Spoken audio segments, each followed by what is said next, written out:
Hi, I'm Marty Suydam. Walks with Charley is a course that includes 5 virtual walks featuring the history of South Arlington. I did these walks over the last 10 years accompanied by Charley. If we were doing these walks face to face, Charley would love to be along. Since we can't, at least let me introduce you to her. Charley, a golden doodle, and I have been in love with each other since, as a 2-month-old puppy, she crawled into my lap 10 years ago. Now, let me introduce you to Walks with Charley, the book.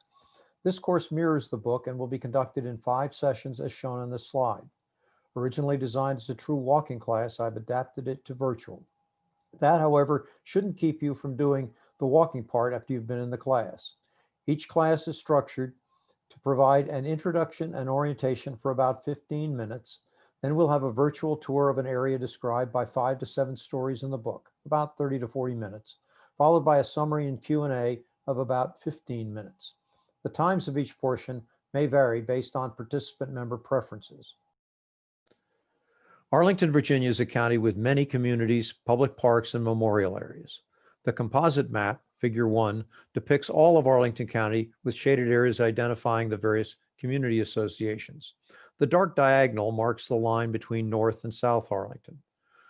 The book and this course are about the area of South Arlington within the yellow rectangle, comprised of the following civic associations: Arlington Ridge Civic Association, Arlington View, Aurora Hills Civic Association, which represents Virginia Highlands, Addison Heights, and Aurora Hills subdivisions, Crystal City, and Long Branch Creek area that includes the large Gunston School and the Park and Arna Valley, now Avalon, properties.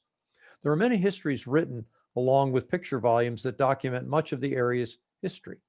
Most of these histories, however, are oriented on North Arlington. Up until the late 1900s, South Arlington was viewed as sparsely populated farmland, seedy locales outside of the nation's capital, and industrial areas. But there's a lot of interesting history to discover. The fact that I met my wife and was married in Arlington in the early 1960s and had lived in the area several times and now continuously for the last 30 years, I hadn't taken the time to learn much about the area. Walking Charley allowed me to slow down and ponder questions that I would have had to research. Thus, I created a series of Reader's Digestible Stories, a made-up term for a story quickly read and easily understood, and published as a first edition in 2017. I then republished a second edition that had more stories and better graphics in 2020. The second edition was organized to complement this course, such that we explore chunks of the area as follows: Session 1, Northeast; Session 2, Southeast; Session 3, Southwest; Session 4, Northwest; and Session 5, Green Valley, the original large plantation of the area. I look forward to virtually walking with you starting in April.